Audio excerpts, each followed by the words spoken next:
Hello everyone. तो कैसे हैं आप लोग? आई होप बहुत अच्छे होंगे और बहुत ही मेहनत से पढ़ाई कर रहे होंगे और अपने सपनों की तरफ पागलों की तरह भाग रहे होंगे। तो दोस्तों, एक नोटिफिकेशन आई है, एसबीआई अप्रेंटिस की नोटिफिकेशन आई हुई है। तो इसके बारे में सब कुछ मैं बताऊंगा कि आपको अप्लाई करना चाहिए या नहीं करना चाहिए, इसके बारे में बताऊंगा। ये जो भी आपकी नोटिफिकेशन है आपकी, और जो वैकेंसीज हैं टोटल अराउंड 8500 हैं। 8500 वैकेंसीज हैं और अच्छा भी है बुरा भी है, ठीक है। सब कुछ मैं बता दूंगा आपको। पहले क्वेश्चन में बताना चाहता हूँ कि क्या क्या है क्या नहीं है। तो आप लोगों को मैं पूरा इनका जो नोटिफिकेशन है वही शो कर दे रहा हूँ, ठीक है। ये है उनकी पूरी नोटिफिकेशन, ठीक है। ये उनकी पूरी नोटिफिकेशन है। आपको मैं शुरू से दिखा रहा हूँ कि सारी चीज़ें इनकी हैं क्या, ठीक है। पूरा सब कुछ डिटेल में सारा बता दूंगा, आप लोग टेंशन मत लेना इसके लिए। और आपको लास्ट में मैं बताऊंगा कि क्या आपको अप्लाई करना चाहिए या नहीं करना चाहिए उससे रिलेटेड, ठीक है। तो देखो, पहला चीज क्या इन्होंने दिया हुआ है कि जो भी है वो आप मतलब आपका कोई भी एक्सपीरियंस वगैरह नहीं मांगा हुआ है। कुछ मोटी मोटी चीजें पहले बता दे रहा हूँ मैं। कोई एक्सपीरियंस नहीं है, कोई भी एक्सपीरियंस आपके पास है या नहीं है कोई दिक्कत नहीं है। आपकी एज जो क्राइटेरिया जनरल के लिए मांगी गई है 20 से लेकर 28 तक है, ठीक है। और आपका ये जो जॉब है ये एक तरह से कॉन्ट्रैक्ट जो होता है, कॉन्ट्रैक्ट बेसिस जो होती है ना, वही है, ठीक है। 3 साल के बाद, 3 इयर्स के बाद आपको एसबीआई से हटा दिया जाएगा, ठीक है। एसबीआई से हटा दिया, कहा तो यही गया है। अब हो सकता है इन फ्यूचर आपको एसबीआई क्या करे, जो सीएआईबी कैब जैब होता है, इस ये अगर आप क्वालिफाई करते हो सकता है वो आपको कोई एक एग्जाम और लेकर आपको परमानेंट कर दे। ये पॉसिबिलिटी है, कहीं कहा नहीं गया है कि आपको परमानेंट किया जाएगा, ठीक है। और इसमें जो सैलरी है उसी में मैं सारा दिखा दूंगा। सैलरी जो है पहले साल जो आपको मिलेगी 15K मिलेगी, दूसरे साल जो मिलेगी 16.5K मिलेगी, तीसरे साल जो मिलेगी 19K मिलेगी। अगर आप कैब और जैब की एग्जामिनेशन को क्वालिफाई करते हो तो आपकी सैलरी इंक्रीज कर दी जाएगी। और कोई भी आपको जो बेनिफिट्स होते हैं वो नहीं मिलेंगे इन सैलरी के अलावा, बस यही आपको सैलरी मिलेगी और कुछ नहीं मिलेगी। और जो वर्किंग आवर्स के बारे में बहुत सारे लोग कंफ्यूज हैं, तो वर्किंग आवर वही होगा जो आपका एक क्लर्क का होता है। लाइक क्लर्क की तरह ही जॉब आपकी रहेगी, लेकिन कॉन्ट्रैक्ट बेसिस पे रहेगी, ठीक है। कोई भी बॉन्ड नहीं है, कोई भी बॉन्ड नहीं है इसमें, ना ही कोई एक्सपीरियंस की डिमांड की गई है, ठीक है। ना ही किसी एक्सपीरियंस की डिमांड की गई है, ये चीज आपके ख्याल से सुन लीजिएगा, ठीक है। और एग्जाम जो होगा इसका कब होगा? जनवरी में होगा, जनवरी 2021 में होगा। और जो एग्जाम का प्रोसेस है वो 4 सेक्शन अभी नीचे मैं दिखा दे रहा हूँ आपको। और मतलब इसमें कोई भी आपका बॉन्ड नहीं है, सबसे जरूरी बात है। अगर आप अप्लाई करते हो, और फीस जो लग रही है जनरल ईडब्ल्यूएस ओबीसी के लिए 300 है, और इसके अलावा जितने भी आपके हैं उन सब के लिए कोई भी फीस नहीं है, 0 रुपए फीस है, ठीक है। मतलब अगर आप ज्वाइन करते हो और आप छोड़ भी देते हो, कोई भी 1 रुपया भी आपको इसके लिए देना नहीं पड़ेगा, ठीक है। तो कुछ ना मिलने से कुछ तो अच्छा होता है। तो मैं सारे लोगों को सजेस्ट यही करूंगा कि आप लोग क्या करिए, अप्लाई इसको जरूर करिए, अप्लाई इसको जरूर करिए। क्योंकि आपको कोई स्पेशल अटेंशन देना नहीं रहेगा, क्योंकि आप एसबीआई क्लर्क के लिए पढ़ते हो, एसबीआई पीओ के लिए पढ़ रहे हो, आईबीपीएस पीओ के लिए पढ़ रहे हो ना। खुदा ना खास्ता आपका किसी इसमें ना हो, वैसे मैं कभी ये नहीं कहूँगा कि ना हो इसमें। दिन अगर आपके पास ये रहेगा, दिन घर वाले आपको ये नहीं बोलेंगे कि तुम्हारे पास कुछ है नहीं, पढ़ाई छोड़ दो शादी कर लो, बहुत सारा सुनने को मिलता है ना। ये सारा नहीं मिलेगा। दिन आपके पास कुछ ना कुछ तो रहेगा जिसमें 15 के अराउंड आपको कम से कम सैलरी मिलेगी, जो खुद के एक्सपेंसेस आप बियर कर सकते हो। लेकिन एक चीज मैं कहूंगा कि जैसे ही पैसे मिलते हैं लोग पढ़ना छोड़ देते हैं, स्टडी को टाइम देते नहीं है। देन आप क्या करेंगे भैया, स्टडी करते रहिएगा, क्योंकि ये कैसा है, जॉब है, कॉन्ट्रैक्ट बेसिस पे है। परमानेंट एसबीआई कर भी सकती है, आगे नहीं भी कर सकती है, ठीक है। ये चीज दिमाग में रखिएगा, क्योंकि अभी मैं नीचे दिखा दे रहा हूँ कि एसबीआई ने क्या लिखा हुआ है नोटिफिकेशन में, क्या चीजें हैं क्या नहीं है। ये चीजें मैंने छोटा सा आपको एक रिव्यू दे दिया, छोटा सा मैं दिखा दे रहा हूँ ये सारी बातें हैं कहाँ कहाँ पर, ठीक है। पहले इरेज कर लेने दो मुझे, उसके बाद से मैं आपको सारा सब कुछ शो कर दे रहा हूँ, ठीक है। देखो, ये पहला है कि लैंग्वेज क्या है, एलपीटी होगी कि नहीं होगी। एलपीटी वाला मैं भूल गया बताना। एलपीटी के लिए बताना चाहूंगा, अगर आपने 10th या 12th में लाइक यूपी से, मान लो एग्जांपल के फॉर्म में आप यूपी से हो, आपने हिंदी एज अ सब्जेक्ट पढ़ा हुआ है, देन आपको एलपीटी नहीं देना है, ठीक है। खाली आपका एक एग्जाम होगा, सिंगल एग्जाम, ना ही प्रीलिम्स और प्लस मेंस वाला जो होता है कॉन्सेप्ट नहीं है। एक सिंगल एग्जाम है, 60 मिनट में 100 क्वेश्चन रहेगा और 4 सेक्शन रहेंगे 15-15 मिनट के। आपको वही एग्जाम क्लियर करना है। वो एग्जाम के आपने क्लियर किया, आपको डीवी के लिए या जो भी रहेगा उसके लिए, मेडिकल वगैरह के लिए बुला लिया जाएगा। अगर आपने हिंदी पढ़ा हुआ है देन आपका एलपीटी नहीं होगा। अगर हिंदी नहीं पढ़े हो, या मान लो महाराष्ट्र से अप्लाई करते हो तो मराठी अगर आपने पढ़ा हुआ है देन आपका 10th और 12th में अगर सब्जेक्ट पढ़ा हुआ है देन आपका एलपीटी नहीं होगा। अगर नहीं पढ़ा देन आपका एलपीटी होगा। उसके बाद से सिंपल सा प्रोसेस, डीवी एंड मेडिकल वगैरह, ठीक है। समझ गए? बस यही है और कुछ है नहीं। अब मैं आपको दिखा दे रहा हूँ कि क्या क्या चीजें हैं क्या नहीं है। आप लोग ये देख लेना, पीडीएफ को मैं डिस्क्रिप्शन में मेंशन कर दूंगा और फर्स्ट कमेंट जो रहेगा वहां भी पिन कर दूंगा। तो वहां पर आप लोग वहां से जाके ये पीडीएफ को देख सकते हो, खुद भी पढ़ सकते हो, ठीक। जो आपके स्टेट दिए गए हैं कि कितनी वैकेंसी है, कौन कौन सी कैटेगरी में है, ये आप देख लेना। यूपी में अच्छे खासे दिए गए, 1206 वैकेंसी है। जनरल के लिए 496 है, ओबीसी के ईडब्ल्यूएस के लिए 120 है, ओबीसी के लिए 325 है, ठीक है। तो आगे देख लेते हैं हम लोग। कुछ इंपॉर्टेंट जो पॉइंट्स है उसको मैं बता दे रहा हूँ, ठीक है। ये सेंटर्स वगैरह हैं, आपके एड्रेस वगैरह, इन सबसे कोई मतलब नहीं है, फालतू का ही दिया हुआ है, ठीक है। अब देखो एज वाला जो है, एज वाला जो मैंने बताया आपको, एज वाला क्राइटेरिया आपको यहाँ मिल जाएगा कि आपका मिनिमम एज कितनी होनी चाहिए, 20 से लेकर 28 ईयर्स तक होनी चाहिए। और आप ग्रेजुएशन कब से होनी चाहिए भैया, ग्रेजुएशन आपका जो होना चाहिए ये आपका कहाँ लिखा हुआ है, यहीं लिखा हुआ था, हाँ यहाँ पर 31 अक्टूबर से पहले आपका ग्रेजुएशन होना चाहिए, ठीक है। मतलब इतना डेट इन्होंने दिया हुआ है। और आपकी एज जो होनी चाहिए 20 से लेके इतने तक होनी चाहिए। क्राइटेरिया कहाँ से दिया कि 1992 1 नवंबर 1992 से लेके 31 अक्टूबर 2000 तक आपकी इसके बीच में एज होनी चाहिए, इससे ज़्यादा में नहीं होनी चाहिए, ठीक है। और भी चीज़ें हैं आपकी, रिजर्वेशन के लिए ये चीज़ें दी हुई हैं, पढ़ सकते हो, स्क्राइब के लिए ये चीज़ें दी हुई हैं। और आपका जो सबसे ज़रूरी चीज़ है ये चीज़ है, देखो यहाँ पर ड्यूरेशन ऑफ ट्रेनिंग, ये जो ई पॉइंट है यहाँ पर लिखा हुआ है कि 3 इयर्स ओनली, मतलब 3 साल खाली आपको रहेगा, उसके बाद से निकाल दिया जाएगा। अभी नीचे वो भी पॉइंट लिखा हुआ है कि क्यों निकाला जाएगा, ठीक है। The selected apprentice should be willing to qualify the, मतलब ये अगर आप एग्जाम जैब कैब का एग्जाम इन 3 सालों के अंदर करते हो, देन आपकी सैलरी जो 15, 16.5 एंड 19 के है, ये पहले साल है, ये दूसरे साल है, ये तीसरे साल है, देन ये सैलरी आपकी इंक्रीज हो जाएगी। लेकिन आपको कोई भी एक्स्ट्रा जो आपके मिलते हैं फायदे मिलते हैं, बेनिफिट मिलते हैं, वो आपको नहीं मिलेंगे। बस ये सैलरी खाली मिलेगी, एक मुश्त सैलरी और कुछ नहीं, ठीक है। 3 ईयर्स के लिए आपको ये दिया जाएगा। यहाँ लिखा भी है पहले साल 15,000, सेकंड ईयर के लिए 16.5 और थर्ड ईयर के लिए 19,000 मिलेगा आपको, ठीक है। और not eligible for any other allowance and benefits, ये लिखा हुआ है यहाँ पर, समझ में आ गया ना, दिख गया। अब आपका एग्जाम का स्ट्रक्चर तो दिया हुआ है, यहाँ नीचे दिया हुआ है वहीं पर जस्ट, ठीक है। इसको मैं पहले इरेज कर दे रहा हूँ थोड़ा सा, उसके बाद मैं आपको दिखा रहा हूँ, ठीक। सब कुछ बता दे रहा हूँ भाई, क्लियर बता दे रहा हूँ। मुझे लगा कि लाइव ही कर दे रहे हैं, लेकिन लाइव में फालतू में क्वेश्चन का आंसर देना पड़ता है, तो ये वीडियो में जल्दी से कवर हो जाता है। एग्जाम का ये मोड है, आपको एग्जाम में जो मिलेंगे 60 मिनट मिलेंगे टोटल, 1 घंटे मिलेंगे, 100 क्वेश्चन रहेंगे, 100 मार्क्स के रहेंगे। आपके 4 सेक्शन रहेंगे, जीए रहेगा 25, ये लगभग एसएससी के टाइप का मुझे लग रहा है, लेकिन बैंकिंग का एग्जाम है तो बैंकिंग का टच रहेगा इसमें, ठीक है। बैंकिंग प्लस एसएससी दोनों का टच थोड़ा थोड़ा देखने को मिलेगा, एसएससी टच थोड़ा सा रहेगा, ठीक है। आपकी जो जीए रहेगी, ये आपका 25 क्वेश्चन 25 मिनट और 15 मिनट सबका सेक्शनल कट ऑफ है। सभी आपके जो हैं 4 सेक्शन है, चारों सेक्शन 25-25 क्वेश्चन के 15 मिनट के सेक्शनल टाइमर है। इंग्लिश है, क्वांटिटी एप्टीट्यूड है, रीजनिंग एंड कंप्यूटर एप्टीट्यूड है। मतलब आपका जो भी क्वेश्चन रहेगा मैक्सिमम जो रहेगा आपका कैसा रहेगा, बैंकिंग का रहेगा। अब प्लस थोड़ा सा मुझे लगता है थोड़ा टच आपको जरूर एसएससी का हल्का सा देखने को मिलेगा, मतलब 5 to 10% का टच आपको जरूर एसएससी का देखने को मिलेगा, जहां तक उम्मीद पैटर्न से देखने से लग रहा है। लेकिन बैंकिंग का एग्जाम है तो उम्मीद करो कि बैंकिंग मैक्सिमम रहेगा, ठीक है।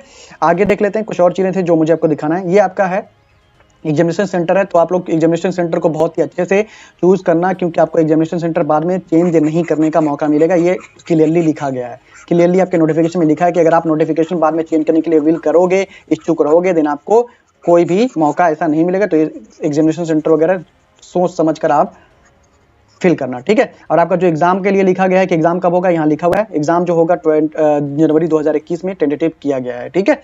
चलिए अब आगे दिखा दे रहा हूँ कुछ और पॉइंट्स आपको जो जरूरी है आपको जानना अप्लाई करने से पहले, ठीक है। यहाँ लिखा हुआ है कि आपका ये वाला point, no request for the change of examination shall be entertained, ऐसा लिखा हुआ है, ठीक है। ये वही चीज़ है जो मैंने बताया आपको कि अगर आपने 10th और 12th में अगर आपने पढ़ा हुआ है, produce 10th and 12th marksheet evidencing having studied the specific opted language will not be required to undergo the LPT, language proficiency test जिसे कहते हैं ना, आपको नहीं देना पड़ेगा, ठीक।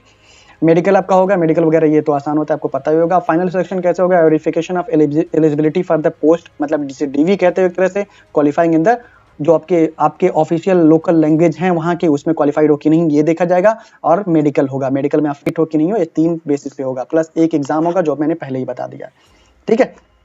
अब एक चीज और रहेगा, वेट लिस्ट भी ये लोग जारी करेंगे, वेटिंग लिस्ट जिसे कहते हैं हम लोग। वेटिंग लिस्ट कैसे आएगी, वेटिंग लिस्ट ये रहेगी, मान लो आपने ज्वाइन किया, एग्जाम्पल समझा दे रहा हूँ थोड़ा सा, आप समझ जाएंगे भी। मान लीजिए लोगों ने ज्वाइन किया, 8500 लोगों ने ज्वाइन कर लिया, जैसे ही आया सारे लोगों की ज्वाइनिंग हो गई। अब इनमें से क्या होता है, कुछ लोगों का एसबीआई में सिलेक्शन होगा, कुछ लोगों का एसबीआई पीओ बन गया, कोई एसबीआई क्लर्क बन गया, कोई आईपीएस में बन गया, कोई आरआरबी में चला गया, कोई कहीं चला गया, कोई एसएससी में चला गया, कोई सीएचएसएल सीजीएल कहीं भी चला गया, तो वो लोग ड्रॉप कर देंगे। तो वहां से जो भी वैकेंसी वैकेंट होगी, जो खाली होगी, उनको वो 1 साल के अंदर एक वेटिंग लिस्ट देंगे जहां से आप क्लियर कर सकते हो, ठीक है। वेटिंग लिस्ट जैसे आती है वैसे ही इसमें भी आएगी, समझ में आ गया। और एक चीज और मैंने बताया था आपको फी के लिए देखिए ये चीजें हैं आपकी यहाँ पर लिखी हुई है। जनरल ओबीसी ईडब्ल्यूएस के लिए 300 रुपए है, एससी एसटी पीडब्ल्यूडी के लिए कोई भी फीस आपको नहीं देना है, ठीक है। अगर आपने एक बार फीस जमा कर दिया तो आपको ये रिफंड कभी भी नहीं मिलेगा। और एक जो सबसे जरूरी चीज यहाँ पर है, रोल्स एंड रिस्पॉन्सिबिलिटीज में ये लिखा हुआ है, ये अप्रेंटिस, ठीक है, this is not an employment in the bank, मतलब आप क्लेम नहीं कर सकते हो। नीचे उन्होंने मेंशन कर दिया कि हमें परमानेंट करो, उनके ऊपर रहेगा, वो परमानेंट कर भी सकते हैं, नहीं भी कर सकते हैं, या हो सकता है बाद में वो कोई वैकेंसी ऐसी निकाल दें कि जो 8500 लोग हैं इनको पहले प्रायोरिटी दें पहले, कि भैया तुम लोग पहले प्रेफरेंस दिए जाओगे अगर तुम लोग एग्जाम क्लियर करते हो, या तुम्हारा एग्जाम आसान थोड़ा होगा, इंटरनल एग्जाम होगा ऐसा, क्योंकि ये ऑलरेडी एक्सपीरियंस्ड रहेंगे, इनको एक्सपीरियंस रहेगा बैंक के बारे में। और जैब एंड कैब अगर JIB CIB अगर ये लोग क्लियर कर लेते हैं, देन इनसे अच्छा ऑप्शन SBI के पास कोई नहीं रहेगा। तो ये सब पॉसिबिलिटीज हैं कि ऐसा हो सकता है कि इनको मौके आगे देकर इनको परमानेंट कर सकते हैं, लेकिन ये पॉसिबिलिटीज है, ये मैं पहले बता देना चाहता हूँ, ठीक है।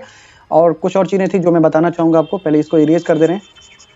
मैंने इसे लिखा कि नो एवरीथिंग अबाउट इट, ठीक है ना, मैंने सब कुछ इसे बताने की कोशिश किया इसमें, ताकि आप लोगों को कंफ्यूजन ना रहे, थोड़ा सा भी अप्लाई करने से पहले कंफ्यूजन ना रहे, ठीक है। देखिए इसमें क्या है आपका कि आपको क्या किया जाएगा, यहाँ देखिए ये जो पॉइंट लिखा हुआ है ये देखिएगा, ठीक है।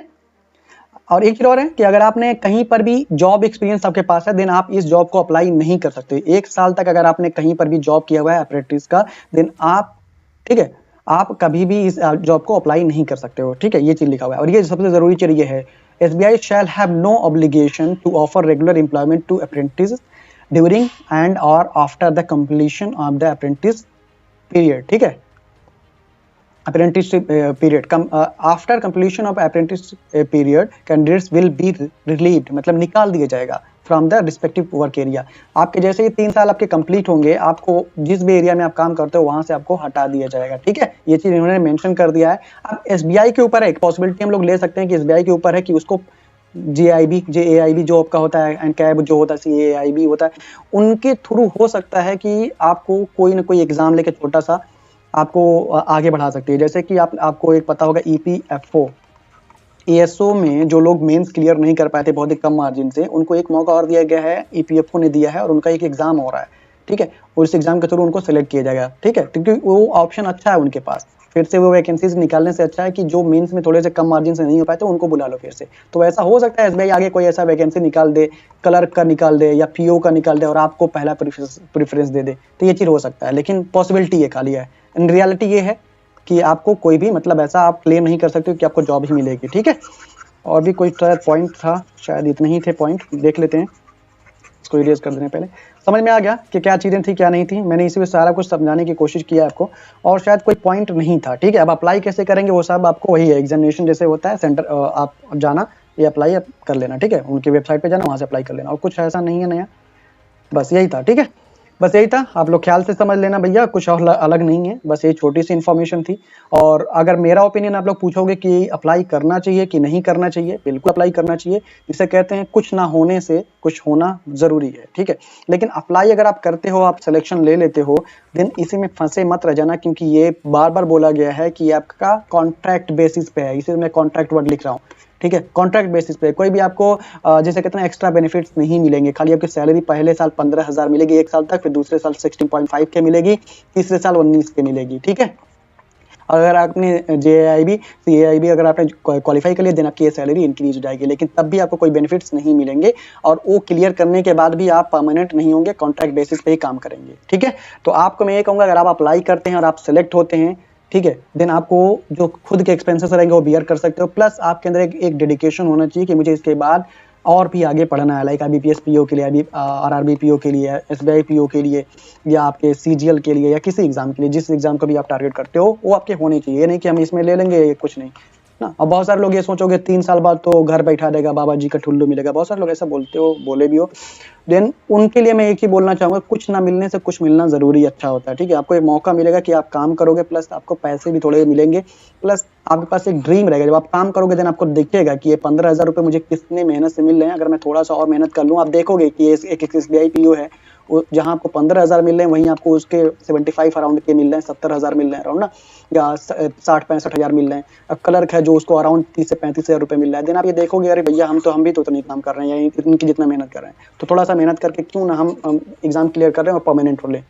ये सारी आपके अंदर फीलिंग्स आ सकती हैं, इसलिए मैं सारे लोगों से बोलूंगा अप्लाई करिए, सब लोग अप्लाई करिए, और अच्छा अपॉर्चुनिटी है, इसको लीजिए, ग्रैब करिए और फोकस करिए पढ़ने पर, ठीक है। और इसके बाद भी अगर कोई सी तरह का डाउट हो, प्लीज फिर से कमेंट करिए, I will try to answer. और एक चीज मैं फिर से बोलना चाहूंगा, कोई भी बॉन्ड नहीं है, कोई भी एक्सपीरियंस नहीं मांगा गया है, ठीक है। बस आप सिंपली ग्रेजुएट होना चाहिए, ग्रेजुएशन में कोई भी ग्रेजुएशन का परसेंटेज नहीं मांगा गया, बस आप ग्रेजुएट होना चाहिए, चाहे आपके आपके 35% हो या 40% हो, कोई मैटर नहीं करता, बस आपका ग्रेजुएशन का डिग्री आपके पास होना चाहिए।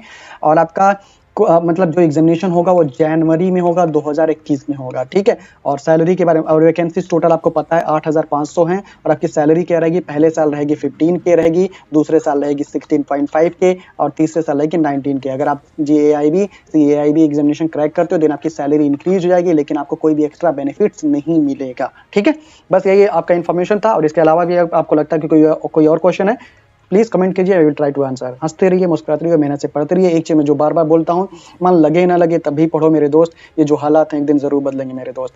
तो हालात बदल सकते हो आप लोग, एक मौका और दिया है SBI ने। और एक चीज मैं बता दिया था अभी पहले वाली वीडियो में कि SBI क्लर्क 2021 में आपकी 100% आएगी। प्रिपेयर वेल, बहुत अच्छे मौके हैं, ठीक है। चलो हंसते रहो, मुस्कुराते रहो, मेहनत से पढ़ते रहो। थैंक यू वेरी मच इस वीडियो को देखने के लिए।